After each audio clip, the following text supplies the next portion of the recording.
Why are you so giddy, and where have you been all day? I've been looking for you. Okay, I've been honing my inner Parker. An event? Not an event. I broke into the costuming department and I got a Spirits Ruse t-shirt. Thank you. Oh my God, this is so freaking cool. Oh my gosh.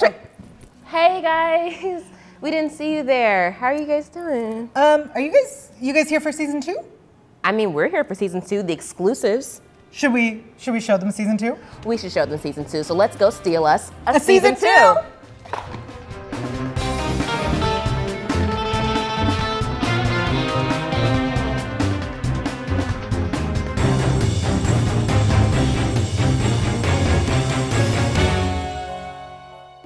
Before I reveal to you all of the secrets of season 2, let's take a look back at what happened in season 1 of Leverage Redemption. What happened in season 1 of Leverage Redemption? We start the series 1 year after the death of Nate, and the team reunites to head with Sophie to the museum. Yeah, she just wanted to go shopping though, and I felt her on that. No, I'm retired. I haven't been on the con for years. We should steal something. And then, of course, they ran into our Mr. Wilson. What did you think about the introduction of Mr. Wilson? Mr. Wilson, Mr. Wilson. I think I've deduced that you are a group of thieves to help people. Let me be your inside man. A new character with a very, very familiar face in Mr. Noah Wiley. Absolutely. And that took us to Panama, which is where we met Lil Baby Sis, Brianna. Brianna? This is your... My little sister. Oh, little Bree Bree. We love Bree Bree. We do. What a great addition to the cast, especially with Hardison taking Leverage International. He's got stuff to do. Come with me if you want to live. So luckily we have her on set. Exactly. And she also has a really cool dynamic because she represents so many different types of groups of people. Gen Z, queer, black, blurs. She's all over the place. I love it. She represents so many different types of people. I'm not as good a hacker as you. Damn straight. But hacking's kind of old school anyway. I'm really better with like drones, physical builds, you know, like relevant skills. And to get to see her interact with our favorite characters, with Parker, with Elliot, with everyone, it's so beautiful to see this interaction and how they've grown. I like how they learn how to con. That's all. That's my favorite part. Harry wasn't the best in the beginning, but he got better. He got so good at the end of the season, he conned them a little bit. They thought he left. But of course, he went undercover. Did you have a favorite moment from last season? Two words, yo. LeVar Burton. That's true. The bucket job was such an iconic episode. It's going to live on forever. It was, of course, a Christmas episode. And of course, it had all the great librarian jokes. The physicality of the episode is what I like the most because we always see Elliot Spencer, Christian, doing his thing, you know, fist and hair flips. But we got to see LeVar Burton be super physical in the show, and that was really cool to see that there was actually another spy expert and not just our team. Yeah, speaking of spy experts, we also had to deal with RIZ all season. I want to try to forget about those guys. I like that they started in the first episode, and that arc carried through the season. You know what also carried through the season was the loss of Nate, and we had fake Nate, who popped up in the middle of this season. Was that not the wildest thing ever? Also, I loved when Sophie kind of like did our job. She was a host. She was an amazing host. Yep. But you know what I love most about our team is that it's constantly, every single episode, really being there for each other. And then like the ability to kind of pivot, like the fact that they're so malleable in everything that they do, because we all know the first con, never gonna work. Never gonna work. But actually, sometimes the failures of the team is what makes the episode even more intriguing. One of my favorite episodes is the train job. Yes, oh my goodness, this job had so many things happening. We had the couple at the beginning. We had the ship with Brianna. We had the stakes on a train. Stakes on a train. Not snakes, but stakes, high stakes. It was a really cool episode, and the fact that it was even moving. Oh, we had Mounties. How could we forget about the Mounties? That's what I'm saying. High stakes with those Mounties. There you go. Really, the first season of Leverage Redemption was incredible. And we can't wait to show you all the behind the scenes of season 1 as we start preparing for season 2. We talked to the cast about what their favorite memories from season 1 was, but also what are they excited for you to see in season 2.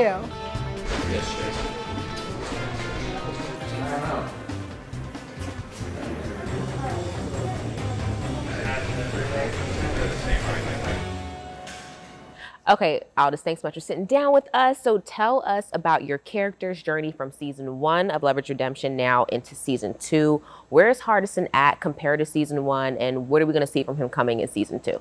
He's still out running, you know, Leverage Worldwide. He's handling that business. We get to see Hardison have a little bit more fun, and we get to understand what his world is in a bit more of an in-depth way this season. And I mean, can I drop a spoiler? Hi, I'm Elise Shannon, and you're watching Disney Channel. Ding, ding, ding, ding. Season 2, I think Brianna's just getting a little cooler. She's settling in, she's growing up a bit. I think we're gonna see Brianna become more comfortable in her own skin and not just on the team. So if season 1 was becoming comfortable in the team, I think Brianna's becoming comfortable in herself, which is a more intimate, but I think a more fun journey to watch for season 2. So I'm excited. It's interesting you kind of bring that up because I feel like part of Brianna's journey is like her not being so awkward. Like when we saw her in Train Job, and she was so nervous to like talk to Emily. Like, has that changed for her? I don't know. I think Brianna needs to travel around and make some different stops in her love life. I think we're gonna see that this season. Yeah, I think she's a little smoother. She's a little less tacky. I think last season we made sure that she her style was always slightly off, slightly not matching. In this one, we're gonna settle into, and I think that does a lot for her confidence, the way she, you know, dates and stuff like that. I think it's gonna be a cool little transition. The journey of season 1 for Leverage was redemption, and we took a look at what that meant a lot for Harry Wilson in particular, him coming in and having to really take a look at his past and reflect on all the decisions he had made. And, you know, I think him coming into the team was a real eye-opening moment for him. He decided to change really the course of his life and start living for what was right instead of what would make money and what would, you know, help the rich and powerful. He started realizing that maybe that's not the best path to take. And the team was there to guide him along that, not the straight and narrow, because we're not straight and narrow, but, you know, to guide him onto better things and a bigger, better purpose. The thing I love about playing Elliot, a lot of people wouldn't like this about him, but I honestly think that he is the static. He's the norm. He's the, you know, he stays the same throughout. He has a lot of stuff. I mean, redemption probably wouldn't work for him because Elliot's a serial killer. So, I mean, he literally is, and so he'll never be able to wash the blood off his hands. And so for him, his whole gig is, if he can't fix himself, let's help other people, you know, either fix the situation they're in, or when it comes to crew members, let's help them fix themselves. And so he's, you know, but he's the constant, and I love playing that. So that's, and also I feel like that a little bit of the show, like people feel comfortable with me, because I'm the one that's not going through all these changes. You know, her character's got to deal with so much. And people love to see change, but for the ones that don't, they come to Elliot. I think people love to see that they're capable of change as well, and I think that Leverage, you know, handles that really well. We saw Sophie last year, you know, going through a difficult time, grieving, mourning, everybody adapting, everyone, you know, changing their power status. Like Parker had been off for like running a crew. She had to go through some changes, and they very generously made a space for Sophie so that it would help her with her healing. And I think that, you know, this season, Sophie's like, you know, she's on a roll. She's feeling the groove, she's got her mojo back, and then, you know, what happens in life when you start to feel comfortable is you get tripped up. And so that's what we're going to see this season. We're going to see Sophie back in her groove. She gets tripped up and goes on a little journey with like reassessing certain things she's done in the past. There's a romance, of course, between the two of us that everyone's been looking forward to for so long. Yeah. That's not going to happen. That's not going to happen. I don't think they'll let us do that. We've been asking for it every year. I mean, every year. Like, come on, we have the call, like, when's it going to happen? Yeah, but, I mean, you're single, I'm single. Also, I couldn't be in a relationship with him because he's got better hair than me, and like Sophie wouldn't be down with that. I think of all the characters, Harry traveled the farthest in terms of his personal arc last season. We found this character, a very broken man, somebody who was at the end of his rope, who really was trying to change the trajectory of his life, realizing he'd done very bad things, helping very bad people.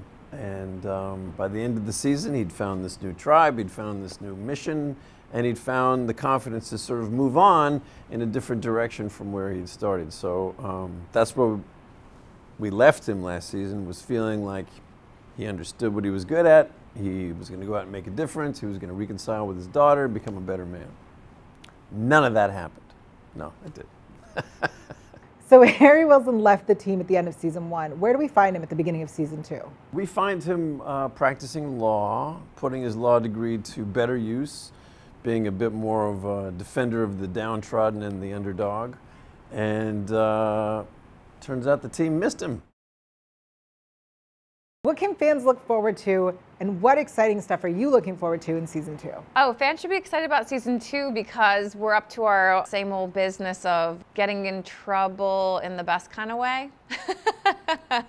We're going after, you know, the big baddies, and you know, there's some new types of bad guys that we're taking down that I think a lot of people will be able to relate to and have fun cheering along as we take them down. It's your favorite characters. They're back in new positions. We're still in a culture in real life that there's a lot of systemic opposition that we're going up against, a lot of systems that are becoming, we have language for it and words now of how to topple the system and down with the patriarchy and stuff like that. And I think there's just a lot more to go. Fans should be excited that we're still tackling these stories, we're still tackling this journey. And people love this show, and people have been so kind to us by backing us up and being there for us, you know, all these years. I mean, this is season 2 of Leverage Redemption. It's season 7 of Leverage. It's not going to change. It's not going to throw you off. We're not going to throw you a curveball that's going to take you out of the element that we've created all these years. I think what's going to happen, though, is people tune in because every episode we have an Ocean's 11. Every episode it's a different con. We get it. We got to go. They've come for us. Damn it, Hardison. Well, I like season 2s in general because I think season 1s are almost like, you know, working out the kinks kind of years. We were taking an old show and a group of people who hadn't worked together for a very long time and trying to see if the proof of concept was there. And over the course of the 16 episodes that we made last year, I think we really found our footing and our stride and found a new narrative voice for the show. And so I think we were all very excited to come back and build on the momentum of season 1, realizing that we're not starting from scratch anymore. We already know what works. So that's what I was excited about coming back, is the storylines would be fresh, as they always are, but now the characters are in sync with each other and you don't have to dedicate as much screen time to setting things up. You can really just sort of play who they are and let the adventures become the adventures because of who the characters are and who the audience knows them to be. Last year we had to establish some new characters. We had to get the team back together. We had to take baby steps in some ways. Whereas this season we're going to hit the ground running. Yeah. Dean Devlin, as you know, loves to go big, loves to go bold. We have some really big cons. We have some big casts. All the episodes. I mean, every episode this season, we've all gotten our scripts and gone, really? This is like a feature film. This is a movie. They're getting big. How are we going to shoot it? Yeah, how are we going to shoot it? But we're 6 episodes in now, and we're getting through it. Yeah. The nature of the show, as it has been forever since we started, was the underdog being able to come out on top. But it's not necessarily about battling or winning right against a greater opponent. I think the reason why people are inspired to find hope within the show is because they have a different avenue of strength. It is about believing in yourself to do beyond what you think you're capable of in order to succeed and achieve, right? So we have the fun, we have the hijinks, we have the craziness, but at the core of it, people still get to believe in something greater than what they know. They still get to believe in the fact that they can accomplish anything they want to accomplish. And as crazy as the show gets, it's still rooted in the honest nature of the fact that you can always face your challenges, compete against your challenges, you can always succeed against your challenges. That's what we are, that's what we do, and that's the conversation we're having with the audience. Now, of course, the capers get crazier. People are gonna love that. You get to see deeper relationships, you get to see growth and maturity, you get to see Hardison and Brianna dig a little deeper into what their relationship is now. The capacity of big brother, little sister, and Hardison having to understand that this is a fully formed human, much like a parent who's trying to let their child go and go off to college and not fear and do all these things. Hardison does get to a point of realizing that she can take care of herself. So there's a bit of maturity and maturing that goes on with his journey this season in that. So it's about respect as well.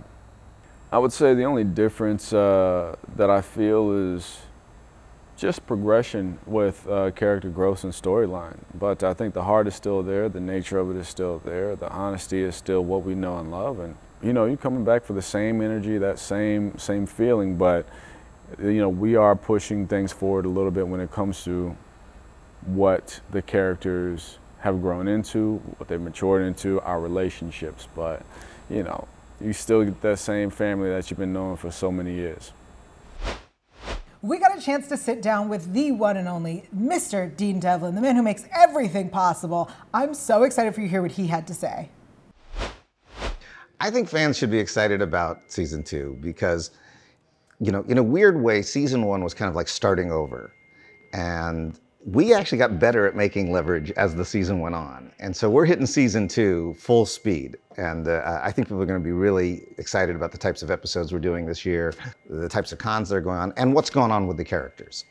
Very excited to have Mr. Harry Wilson back and that turnaround. I mean, was it pretty obvious at the end of season 1 that in season 2 he had to be there? Because Noah originally was just going to do season 1, right? That's right. It was a 1-season deal. But I think he had a good time doing it. And, you know, Noah as an artist also wanted to explore writing the show. And so he actually joined the writer's room this year. Aside from the fact that he contributed greatly in the room and gave us one of our best scripts, he gained a greater understanding in how difficult it is to do this show and how rewarding it is when you pull it off. I feel like it's challenging that I would say half your cast now also is a part of the crew, writing and directing. Well, you know, the thing about Leverage is it's deceptively, it looks like it's easy, but it's incredibly hard to do the show. Of all the shows I've ever done, this is by far the most difficult show to do. The people who've been doing it understand how to do it. You know, we've had like award-winning directors in the past come on the show and not be able to pull it off because it's such a delicate balance between telling a very complicated story, having the emotional arcs of the characters, and then hitting the tone, because this can easily become too silly and it could easily become overly melodramatic. So the actors who've made many of these episodes, the writers who've been involved, the directors who've done many episodes, they know how to do it. I think sometimes their frustration when people come in and they don't know how to do it, it's like, no, let me just show you how to do it. And now, you know, between Beth and Noah, we've seen them really step into the director's chair and just knock it out of the park. So question, like on a personal kind of note, because this is your baby, like, you know, Leverage is your baby, Leverage Redemption is your baby. And sometimes people don't necessarily want people to move out of their characters. You know, sometimes people just are in a spot and they just want, you're just my actor, you're my star, you're this. You seem really open to letting people like really explore their level of creativity. Obviously, Noah Wyle is an amazing actor. We've seen him direct. Beth, amazing director. But even like now, okay, we're in a new season. You want to write? Let's go ahead and get you to write an episode. You know, that is a lot. This is a big show. This is a huge following and fans who are very vocal. So talk to me about like why it is that you allow, you know, your artists to really be complete and full artists. Well, it probably has a lot to do with my own background in that I started as an actor. And I remember the first time I started writing, nobody took me seriously. And it took me a long time before anyone would allow me to direct. So I understood the frustration. And I think that the path from actor to writer to director is a natural path because the actor thinks about it in terms of character. And the audience, while the audience enjoys a good story, at the end of the day, they either like a show or they don't like a show because of the characters. And I think actors tend to make good directors. Not always, but I mean, if you look at Jonathan Frakes, some of the other, Ron Howard, you know, there's been a history of actors who've turned into successful directors. Not necessarily the same from other parts of filmmaking, although there's always exceptions. So I'm always very open to that, just because I feel like if they can nail the characters, we have a great production designer, we have a great director of photography, we have great costumes. You know, if they can just get me really good performances, the show's going to be fine. And then if it turns out they're good at other things as well, it just gets even better. Now in Beth's case, it's a little different because she actually began as a photographer even before she was a model, before she was an actor. So she had a very keen visual sense. So I knew that visually she would know how to direct. And then, you know, as far as the actors go, she knows the characters as well as anybody and better than most directors who come on board. Speaking of the characters, you know, we're heading into 100 episodes of Leverage, 100 episodes of these characters. How do you keep them fresh, especially in this new world? Well, you know, part of it is the job of our writer's room and me and Kate. But a lot of it also comes from our actors. You know, very often we'll be working on a script and we're so worried about how the puzzle fits. There's only something like 36 cons in the world, and we burn 2 per episode, the one that doesn't work and then the one that ultimately works. So it's a lot of complexity in telling these puzzles. And sometimes when we do that, we haven't hit the character correctly. Well, I can tell you this, every time we don't, we get a call from the actor. And they're like, what are you doing? And we're like, oh yeah, we didn't really service that right. And so they keep us honest. And I would say our actors are a huge contributor to making sure the characters are true to their characters, but also fresh, and also where they're going. And then, of course, we have fans. And, you know, our fans are always, you know, reminding us of the things that we forgot. And then it's like, oh, yeah, we got to make sure we don't do that. Or, oh, yeah, we did that in episode 6. So there's a great support system around Leverage to make sure it's fresh and to try and live up to the quality that people are expecting. Okay, so if you could just use one word, I know it's probably gonna be hard. You could use 2 words if you really need to, but 1 or 2 words that describe this season of Leverage Redemption. And it could be something like that might not make sense now, but will make sense for us a little later. Glam. Glam. Glam. Okay. It will make sense later, at a later date. The Jamies. Collateral damage. I'm going to go with epic for season 2 because we're really in our groove and we hit the ground running. Yeah, I think I'm going to go with fluid. And like it's the same thing she said. I mean, we've got, you know, everything's greased and we're rolling. The train's moving fast and hard. And I think that's what people love about Leverage. So I think fluid. I can't believe it. Season 2 is just around the corner. Thank you to the cast for taking time out of shooting to tell us about it. And of course, the behind the scenes looks. We love showing you all that on the official after show. So keep it here with us all season long as we talk Leverage Redemption. I'm Yael Tygiel. Thank you to my co-host Felicia Michelle. We'll see you next time.